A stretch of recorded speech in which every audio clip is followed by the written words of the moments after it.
We come across spiritual teachings everywhere these days, but we don't always know how to integrate those ideas into our personal lives. As much as we may understand the concepts of how to live an awakened and conscious life, it's not easy putting that wisdom into practice. What happens when we step out into the real world? In this series, we're going to be talking to real people about real lives.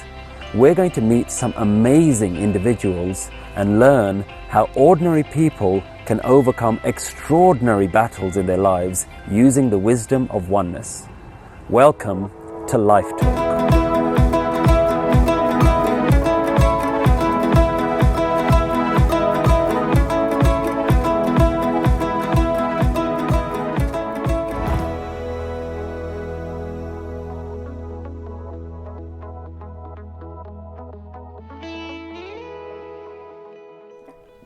Welcome to another episode of Life Talk. Today we're going to be discussing vanity versus fashion. How do we recognize the difference?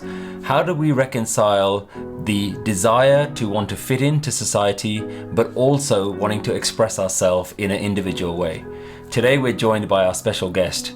You may know him as a world-famous Sikh fashion blogger from his channel Singh Street Style. He's also been known for working and being featured in magazines such as GQ, Elle, Vogue. He's a designer of his own urban brands and has modeled for some of the biggest fashion brands in the world, including H&M, and was recently featured in Samsung's campaign for their new Alpha phones. So welcome to Pardeep Singh. Waheguru Ji Ka Khalsa, Waheguru Ji Ki Fateh. It's great to have you here. Thanks for having me. A lot of people know you from your background in fashion and modeling. And what's really interesting, if they've been following your channel for the last couple of years, is that visibly you've actually had your own sort of personal transformation. Now we see you with a longer beard. I see you pictures of you with your kirpan. So tell me a little bit about your background, how you got into fashion, and more how that's changed in the last couple of years for you.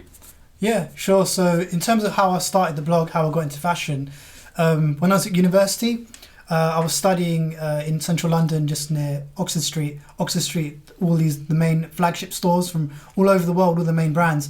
So I was at that age where I was getting quite conscious about how I looked. I wanted to look presentable, look right. I was at that age where I wanted to maybe find someone that I was going to potentially marry.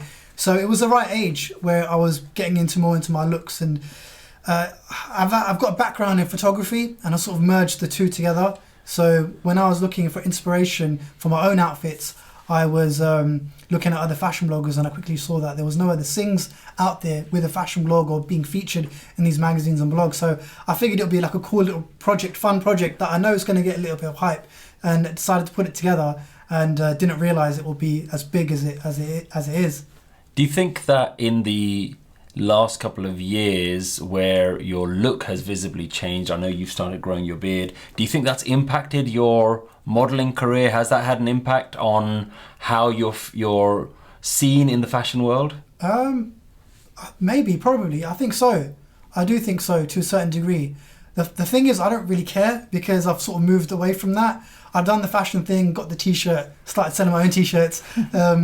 And I do feel like it has impacted it. Probably haven't got the opportunities that I would have got, but it doesn't really bother me anymore. Yeah. I think what's really interesting is that even though we're now seeing quite prominent Sikh men in the world of entertainment and politics, for example, if we look at Gurmat Singh from NDP, we look at entertainers like Just Rain, we are now getting to the point where the Sikh man is being recognized more and more for what they are, but then in your industry, certainly, you can still see that isn't seen as the desired look. That isn't necessarily what your big fashion brands want to promote, because it is probably, is it right to say that it's almost seen as a minority look?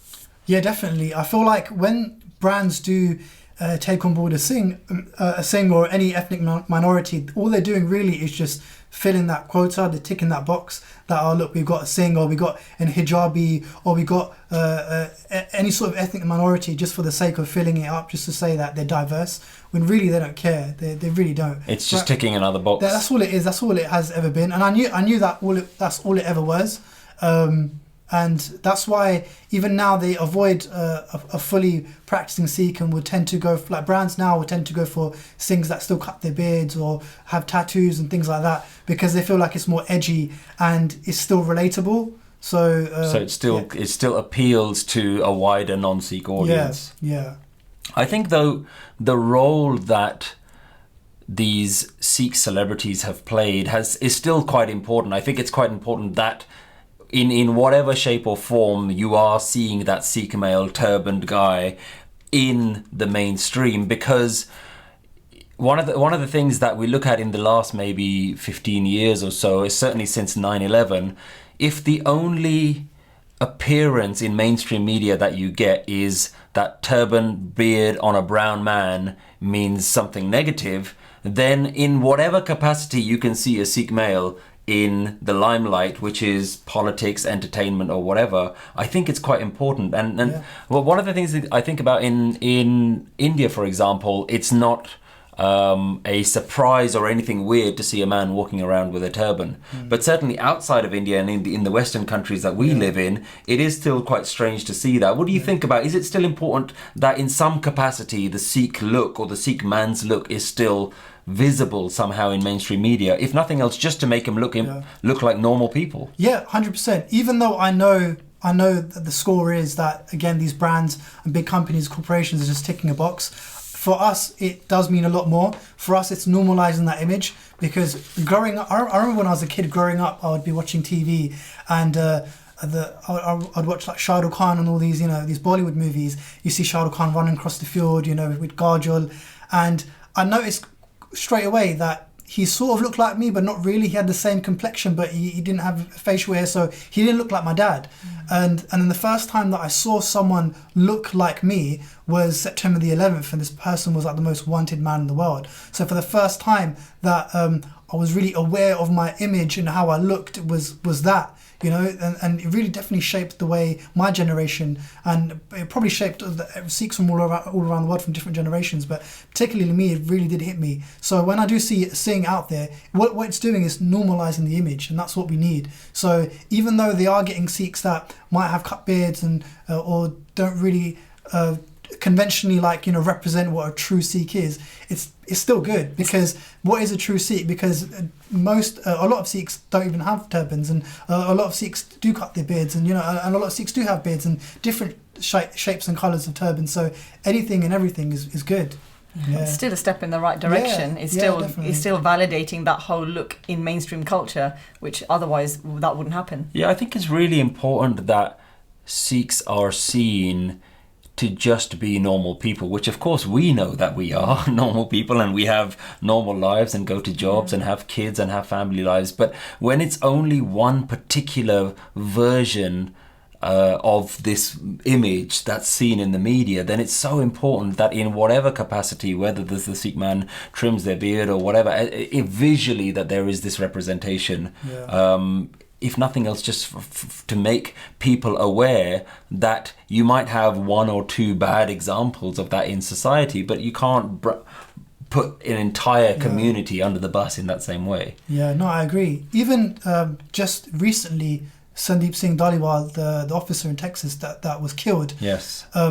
He was trimming his beard, if I'm not mistaken, right? But he was representing us, and he's had even though something that's so tragic and that's happened, there's quite a lot of positivity that's come out of it, because now there has been an awareness. A lot of Americans are starting to find out who Sikhs are. So there is a silver lining in this really, really tragic and horrific event. And he wasn't, he wasn't fully practicing Sikh, but he wore his Dastaar with pride. And I think people then see him as the hero. He was the one he was the law enforcement officer. He was doing really a good job in serving his community and the wider community. What do you make of a lot of these issues that come up with cultural appropriation these days? So the examples that I'm thinking about is in the media in the last sort of year or so, we've seen celebrities like the rapper Nick Cannon walking around wearing a turban. We see Gucci trying to sell what looks like a Sikh turban for $800. What did you make of that? Because being in that same sort of fashion industry, it's tricky, because someone like Nick Cannon, he's has an understanding of what Sikhi is. He's got some mentors that are from the Sikh faith, and so he knows about that. And I think he's wearing it out of respect. I don't think he's converting, but he knows who Sikhs are and what they're about. And he certainly did say that I'm inspired by that regal appearance of a turban. So he's almost single-handedly trying to redefine what a turban means. It doesn't mean radicalism. It actually means self-sovereignty and having this kind of almost carrying yourself in a very different and positive manner. And what did you think about Gucci? The thing is, Sikhs don't exclusively own turbans. So I see it from both ways. It does look like a Sikh turban, but what is a Sikh turban? Like when a Sikh ties the Dastaar, I can tie it any sort of shape or size that I want to, but it's still a Sikh turban. It doesn't matter. So what makes a Sikh turban a Sikh turban? It's the Sikh that makes it a Sikh turban. So a turban is just a turban without the Sikh. That's a very interesting point. So a Gucci can tie a Dastaar a Gucci can tie a turban, not a Dastaar. They can tie a turban that might look exactly like your Dastaar, but if it's a Sikh, if it's not a Sikh wearing it, it's just a turban that just looks like, So for example, let's say September the 11th, let's go back to that. He's wearing these people wearing turbans, not Sikh turbans, but they look like us. So I don't feel like it's as bad as it seems. I do feel like maybe if they were inspired by Sikhs, it would be a lot better if they just had a Sikh man who wears a turban to model for them. That would save a lot of heartache. But again, these companies and corporations, they don't care. They just get inspired by something. Everything and anything to them is art. Then they're not scared of offending people, because to them they're just these really artistic, obnoxious people that are in fashion. So that's just how it is for them. That's just the way of the fashion industry. I suppose they're not really thinking about that as belonging to a particular community, cultural sensitivity. I mean, when I looked at that, I my instant reaction wasn't straight away to be offended. I was just like, that's just really weird. I don't understand it. What did you think when you saw the pictures? It was like a white man, quite a pale complexion, his hair sticking out of the turban. Because it was very distinctly a Punjabi looking pug, I think that's what made it look so strange to us. You can get lots of different styles of pug, but that in particular with the 50 and everything just looked like a Punjabi pug, and we're so used to seeing it on a male and not in that context, so it just looked weird. And I think that's a really important point, because had it just been a man having some sort of head wrap or some sort of scarf around his head, the small minority of Sikhs that spoke out against it wouldn't have had an issue, and I don't think Sikhs have this sort of sense of ownership that we're the only people wearing some sort of head covering or turban. We fully appreciate that the turban is appearing in many different cultures, from Arabic cultures to African cultures. But I think your point is really true. When you looked at it, it was like, nope, that is definitely a Punjabi Sikh man's turban. But I think what you're saying is actually it's not the turban that makes the Sikh, it's actually the person wearing it and the practice that they're following themselves. Yeah, definitely. I mean, when you think about it, I'm wearing a British style turban. This turban came around from the British Army. So before, when the Sikhs came here, they were wearing that sort of Patiala style. The way they were folding the baggas, it was totally different. So when they were recruiting Sikhs to be part of the British Army, they were required to fold their turban into pleats and iron them, so this is actually British. So this isn't Punjabi style. So when you see if someone was walking on a runway wearing this style turban, they're not wearing a Sikh turban at all. This is British. It's like a colonised version of what being a Punjabi Sikh is. So it's far removed from how people hundreds of years ago in Guru Nanak Dev Ji's time would wear a Dastaar in the first place. So again, I don't feel like it's not that bad. It does look a lot like the Punjabi style, but then it's Punjabi, not Sikh, So I think some people do feel like they feel the need to almost defend or police certain parts of the culture, especially when they feel that it might be doing damage in ways. So you'll see that even with you'll see a lot of American or yogi Sikhs who are yogis, but they'll wear a turban, and then again people get offended with that because they'll wear a turban but then wear it with jewelry or earrings or makeup or things that you wouldn't normally see a turban with. So people, I guess it just comes down to being a bit more open-minded in terms of not taking ownership of something that has even traditionally been part of many different cultures. Yeah, definitely. Now, you mentioned this point about wearing the Sikh turban in a non-conventional way. Now, you yourself are probably one of the only Sikh women I've ever seen that wears the turban with the flower in your Dastaar. And a lot of people like it, but when we look at the comments on social media, some people criticize it as well. So, like, what's your perspective on that? Like, is there a Sikh turban and a Sikh look? Do we only have to have a particular way that we have to conform, or is there a degree of flexibility? See, for me, there's three main reasons why why there's a flower in my Dastaar. First and foremost, I've never been familiar with makeup or with fashion. I kind of grew up like literally in my brother's hand-me-downs as a tomboy. So it's just, for me, it was just an unfamiliar world. So when I came to a point where I wanted to express some kind of colour or creativity, this was the only way I kind of knew how to do it. So I would, on an occasion, if there was a wedding or a party or something where I wanted to add some colour, I would put a flower on my Dastaar.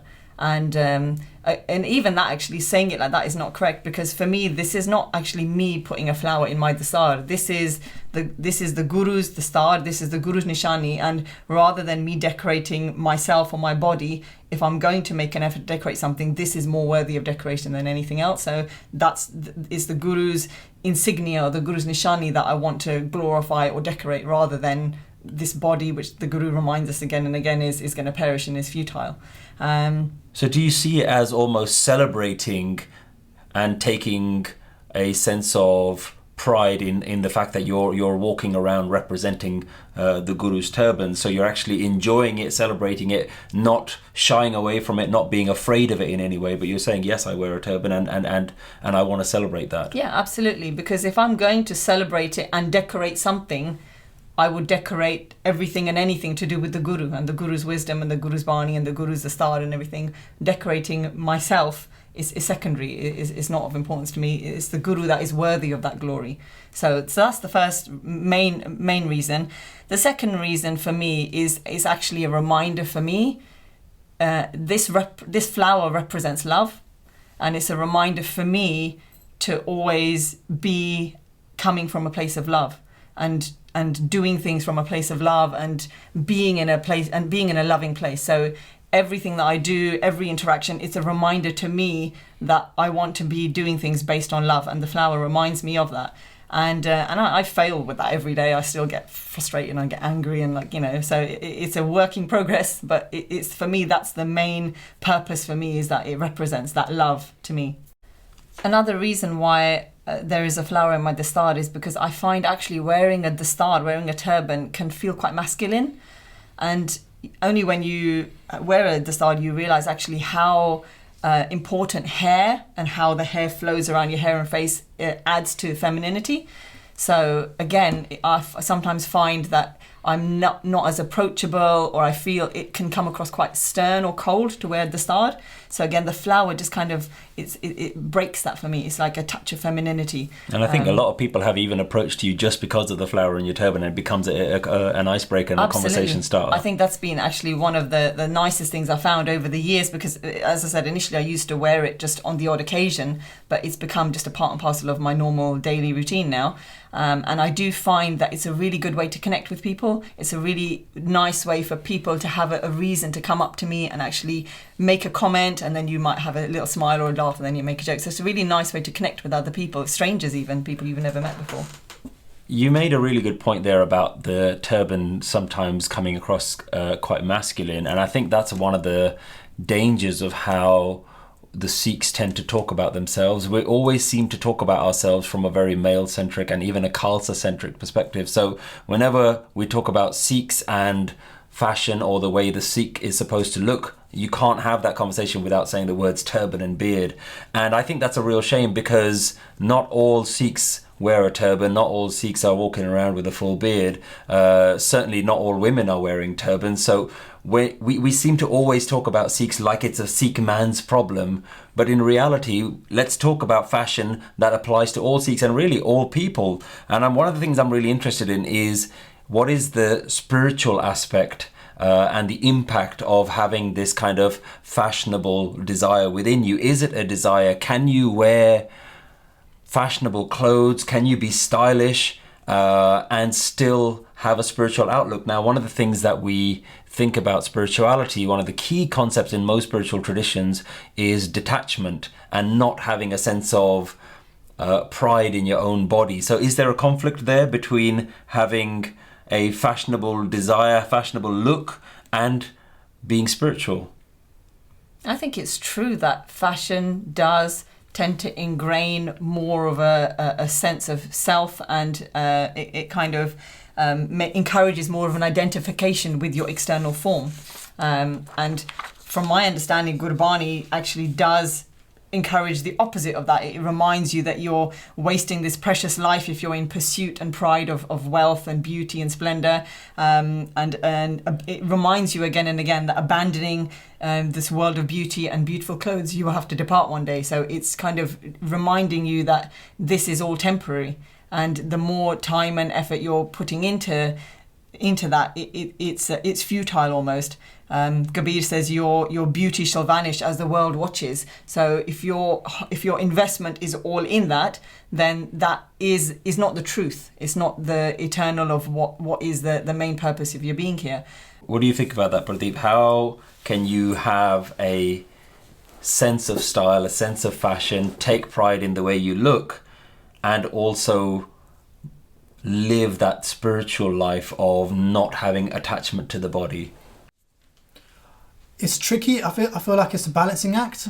I feel like there's nothing wrong with having a hobby and an interest in things. We're all human, but at the same time, if it's going to be sort of at the expense of compromising your spirituality, then yes, it's bad. But if it's not, then it's fine, because as a Sikh, I tie my Dastaar with a lot of pride.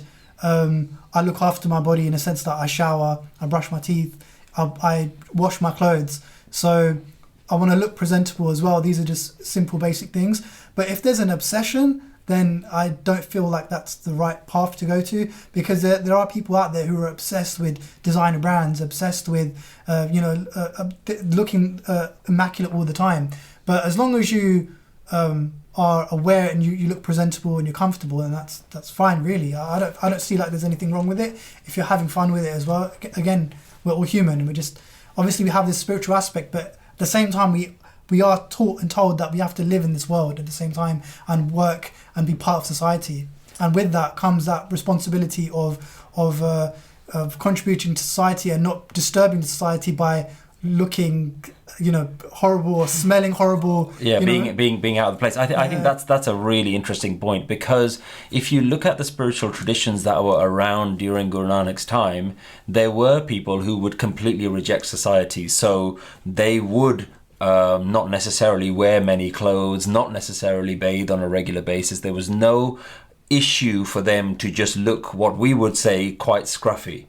But for them, that was their spiritual path. They weren't part of society. But Guru Nanak introduces a spirituality that's saying, no, you're going to do it within the working life, the family life. You're going to raise kids. You're going to have a normal life. So I feel like there is this requirement to fit within social norms. So it's almost a test.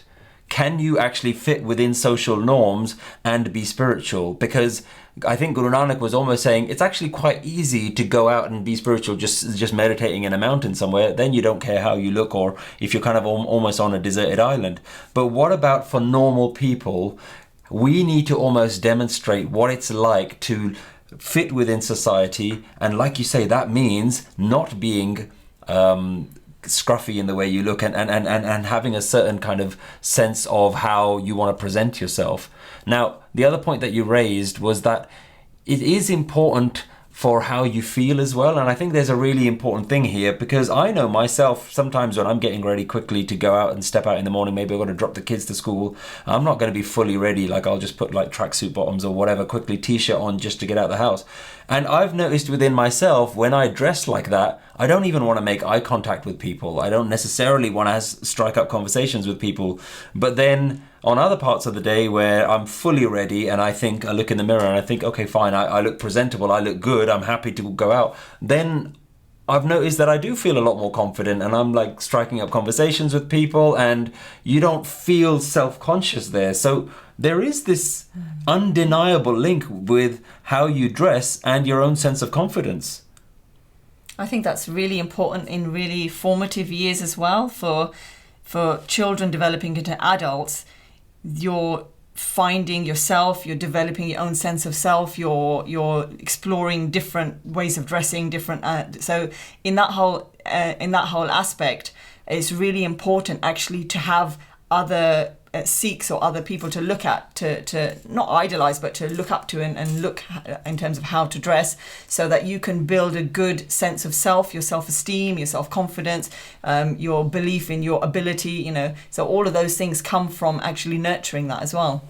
Pardeep, you mentioned that you wanted to have a fashionable interest as a hobby, but at certain points where it becomes an obsession, that's where you think it starts to become a hindrance towards your spiritual path. And I think this is something that's really fascinating, which is how do you keep that society's requirement to look good and not to develop this sense of ego? And I think it's important that we define what we mean by ego. For this particular context, what I mean is that identification that I am this body.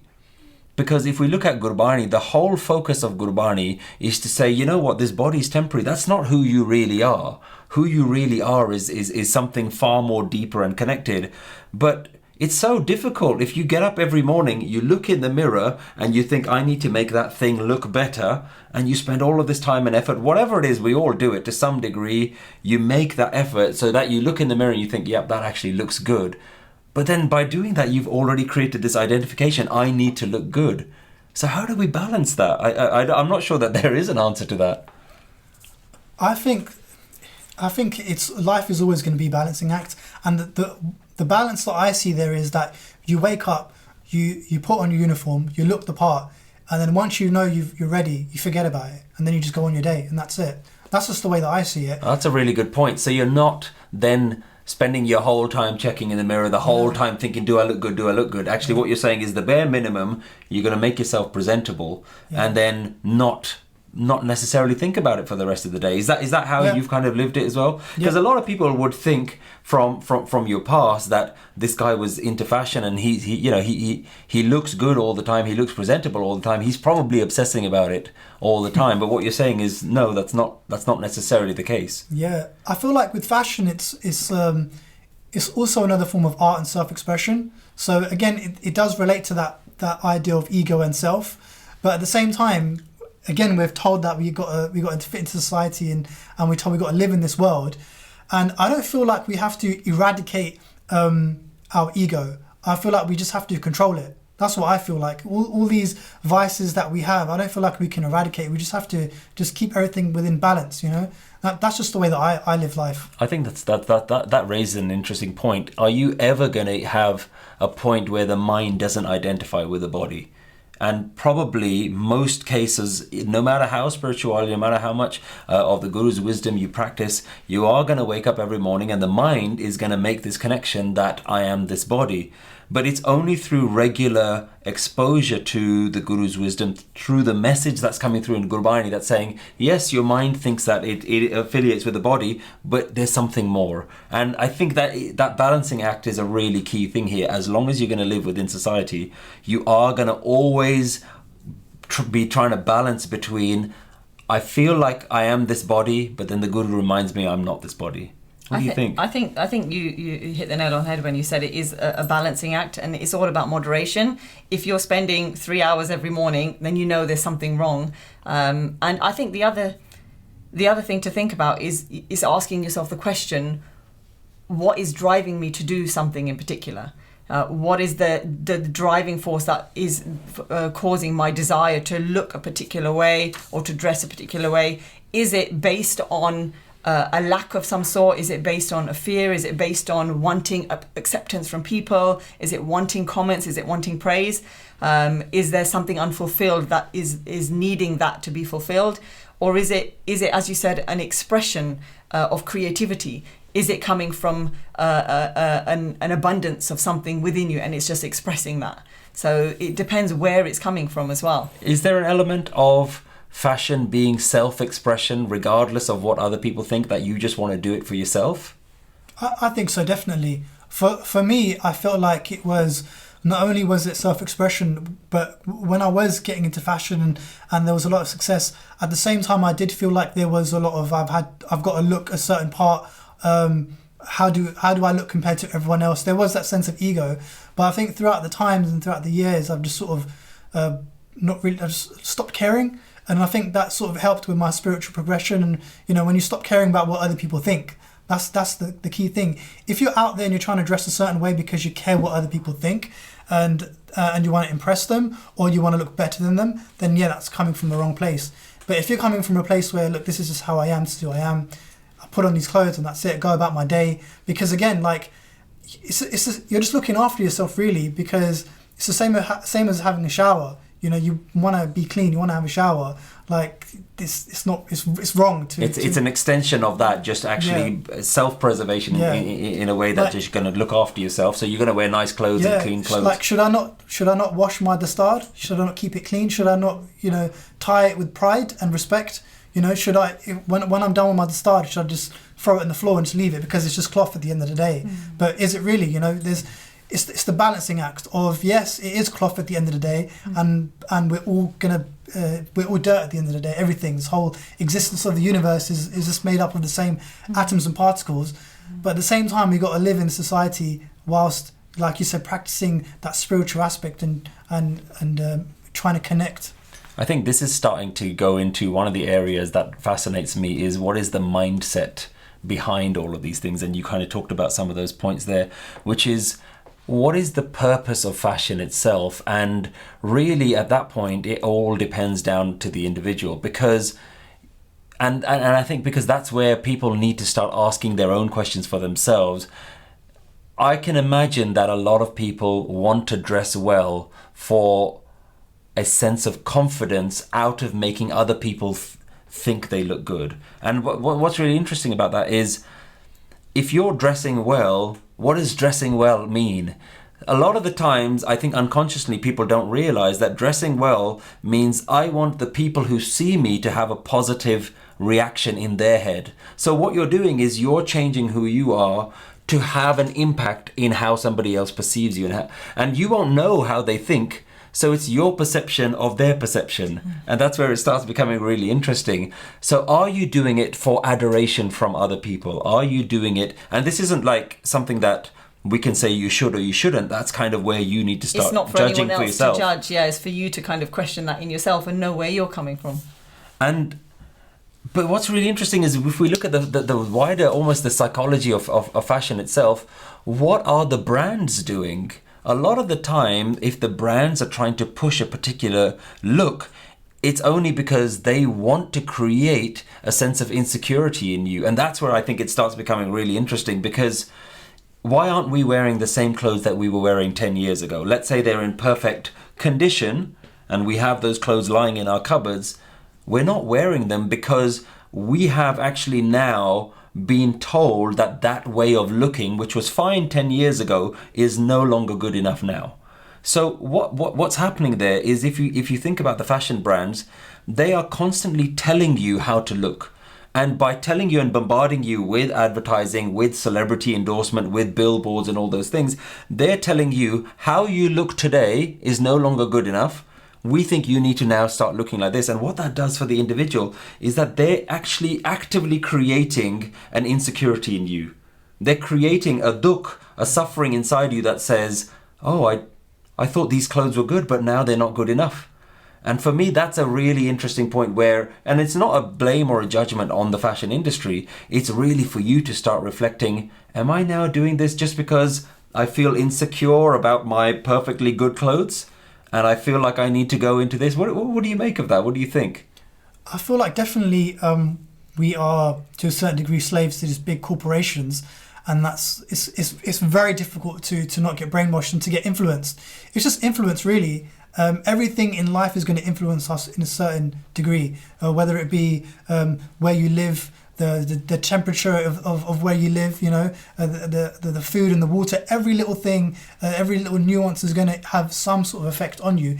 But I don't feel like that whole sense of fashion and self-awareness is just exclusive to the fashion industry, because I have been, when I go to the gurdwaras, I go to programs, I've come across individuals who take a lot of pride, maybe a bit too much attention and pride in how well their kurta looks. It's just a kurta. But now we have people like, check out the stitching of my kurta, check how flashy my kurban looks. And now that's become sort of that fashion statement, you know? So I feel like you can't escape it. It's everywhere. So it's all about the individual. Is that person strong enough to not let society affect them? Because it's going to affect you. If it's not going to affect you in these big high street stores, it's going to affect you in the gurdwara as well. That's a really fascinating point, because some people will think that they've rejected fashion. They're only going to wear Punjabi clothes, Sikh clothes, whatever that means, whether they wear kurta pajama or salwar kameez, or they're going to wear a traditional Bana Amritari sort of look. Even then, I remember when I first was blessed with Amrit, even then I remember comparing myself to the other Amritaris that I looked up to. So I was like, oh, I want to tie a Dastaar like that guy's tying it. Or I really like that massive kada that he's wearing. And you do that regardless, even if you think you've now transcended fashion and you no longer relate to those things, you're completely doing it. And we can now even branch this out to everything else, even comparing one person's car to another person's job, even how they dress their wife, their wife dress, their children dress, what lifestyle somebody else has. You're absolutely right. You are going to compare yourself, or your mind is going to want to compare itself to absolutely everything. So this discussion now becomes not just about the clothes that you wear. Fashion is literally anything that influences you. Yeah. But I think, again, is it an interest or is it obsession? So I don't feel like there's anything wrong. For example, let's take the Gurban, for example. I don't feel like there's anything wrong with someone looking at a beautiful Gurban and admiring the work that's gone into it, and they're really into Gurbans. And but if it's an obsession and they're doing it because they want to look better than someone else, if it's a comparison to someone else, then maybe that's drawing a line. But if it's just something for yourself that's going to give you some sort of joy, at that time, then I don't feel like it's wrong. I think that's true, because, and that's only for you to judge within yourself. Are you doing it because you're inspired by how beautiful that thing looks? Or is there an element inside you that says, I want other people to know that I look the best? Out of everyone who's looking like this, I want to look the best. And the psychology of this goes even deeper, because if we look at human beings have always throughout time been what I've called tribal animals. So that means that we're not people, we've never evolved as these individual people living out in the forest on our own. We've always lived in groups, in villages, in tribes. And part of being within a tribe, I think it's coded in our DNA, is that in order to fit in within the tribe and not be rejected by the tribe, you just do what everyone else is doing. So if within the village everyone is dressing a particular way or doing a particular thing, as a sense of security for you to remain within that village, you've got to participate in all the practices that village is doing. So I really think it's coded deep within our human evolution that we are always going to compare ourselves to other. The question now comes is, can you have a sense of self-awareness that says, yes, I recognize that's what human beings are doing, but am I going one step too far? Am I obsessing about it? Do I want to be the chief of the tribe? Do I want to be the one that dressed the best? Do I need to be wearing the best clothes or driving the best car so that everybody else in my village feels a little bit jealous of me? And that's where that sense of ego is coming in, I think. Exactly. And if that is the case, then it's a question of asking the question, what is driving that? What is the desire? Where is that desire coming from? Is it from pride? Is it from ego? Is it from wanting approval and praise? And it's exploring that. It's so deep, isn't it? We can go exactly where you're saying is, why do you want to look the best out of everyone? What's that suffering and dukh inside you that you're trying to get that peace from somewhere else? Because certainly the Guru is always saying, don't look for your happiness outside. Address the fact that you have this suffering inside you and go into that, look into that. Yeah.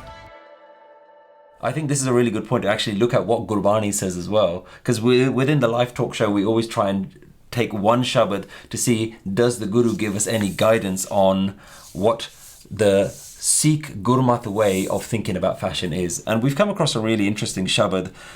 You can find this shabad on Ang 1383. And the shabad starts with a salok of Bhagat Farid ji.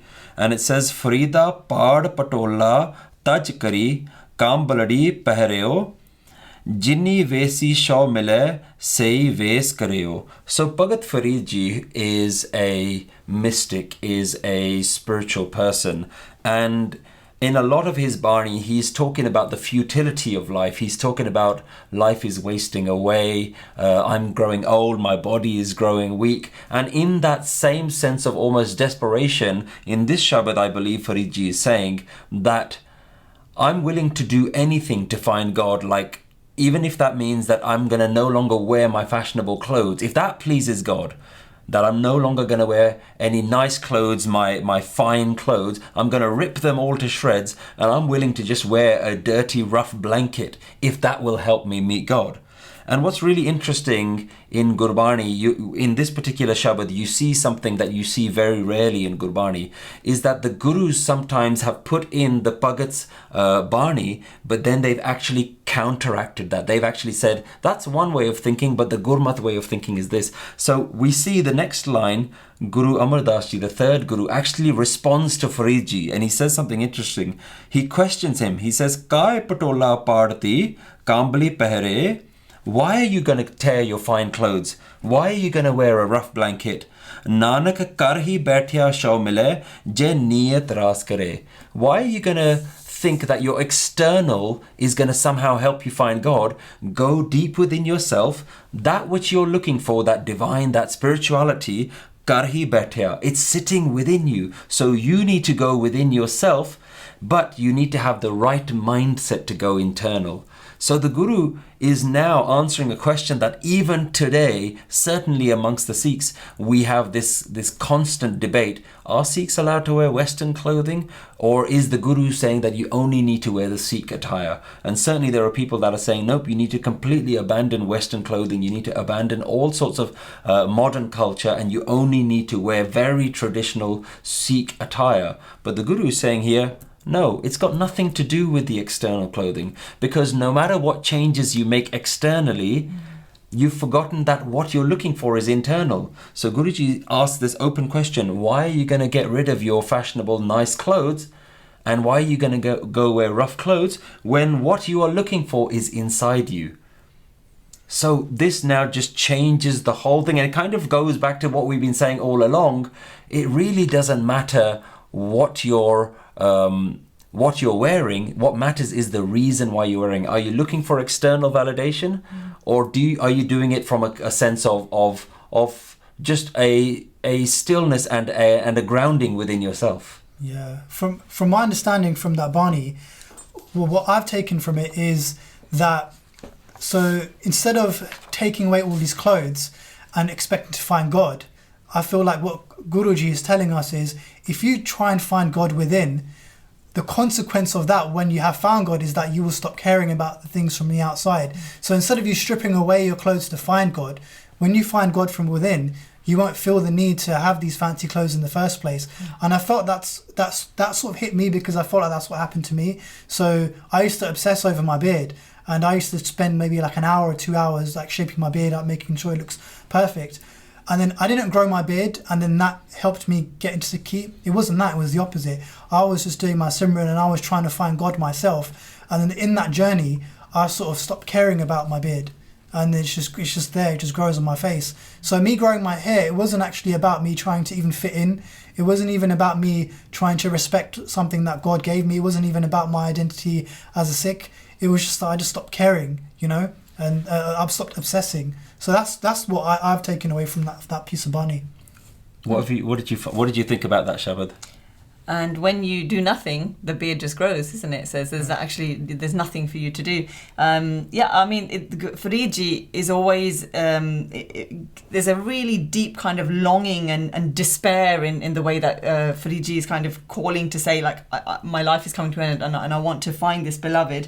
And I think Guruji really just makes it clear that it isn't about the external. So even if Guruji is not even talking about fine clothes, he's talking about even the little one loincloth that you wear. I don't even want to wear that. I'll just wear the tiniest little shred of a blanket is what he's saying. And Guruji is saying it's irrelevant. Whatever it is that you're wearing, unless you find that beloved within, whatever you do externally is not going to make any difference. So can we say that the Gurmat perspective on fashion is not about external simplicity, but it's more about internal awareness and you recognizing for yourself where you are, what your mind is doing? And I think even today we get people trying to suggest that there is a Sikh way of looking and that all Sikhs have to conform to a particular way. And when I think about that, it seems to conflict with how there's a desire that the Guru's message is genuinely universal and applies to all people in all cultures. And if that's the case, then we certainly can't go around telling people from African and Chinese and South American and all these kind of various beautiful cultures to say, right, you need to abandon all of your cultural traditions, whatever heritage you have, and in order to follow Guru Nanak's teaching, you have to look a particular way. And I don't feel like that's what the Guru is trying to do. I feel like the Guru is trying to make us more aware that there is this ego, there is this mind, there is this desire inside you to want to look a particular way, and that isn't anything to do with religion or spirituality. That's your own mind trying to compare itself to different people. So can we say that Gurbani doesn't have a blanket rule on fashion? I would say that the form that you see, the common form of Sikhs, is the form of the Khalsa, and that isn't necessarily what Gurbani is trying to point you towards. The form of the Khalsa was specifically at that time where where Guruji created that as a resistance to what was happening at the time, and that is the almost, you could say, the purest form of what the Guru was trying to create then. But the message of Gurbani is universal, regardless of external form, regardless of what you wear and what you do. And yes, there is practicality and teachings and sense in all the traditional ways that we do live the external and practicing forms of Sikhi and the Sikhs and the Guruji's message. All human beings are unique. Every human being is unique, and as much as there is sense in the practicality and all the traditions that we have as Sikhs that we follow, there's lots of reasons why we do certain things, and all of that makes sense, but we are all individual humans at the end of the day, and we need to embody that and celebrate that as well. So we don't want to all be sheep where you can't tell one person apart from the other because we all look the same and dress the same. There is something about enjoying the process of this miracle of life that we are living and expressing that in some way, however that expresses in that individual person. So it's not about suppressing individual talents, individual creativity, individual expression. Pardeep, any last thoughts from you? I feel like the point with the Khalsa, I think that's quite interesting. I feel like the Guru isn't exclusive to anyone, to Khalsa. So the Guru is for everyone and anyone can learn from the Guru, but Khalsa is exclusive to the Guru. Mm-hmm. So when you are Khalsa, you only have Guru and that's it, and but Guru is for everyone at the same time.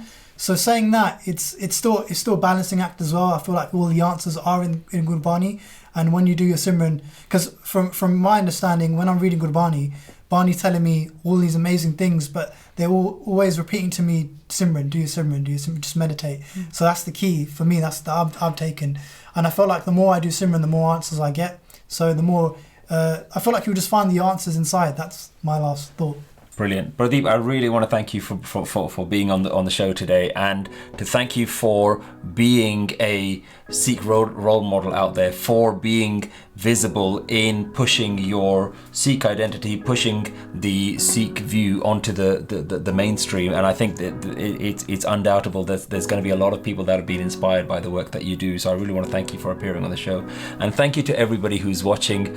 Please continue to enjoy Nanak Naam videos, share them, like them, and do leave us comments and your feedback. We love reading them. Tell us what you'd like us to do next, what other subjects you'd like us to cover in Life Talk, and we look forward to seeing you in the next episode.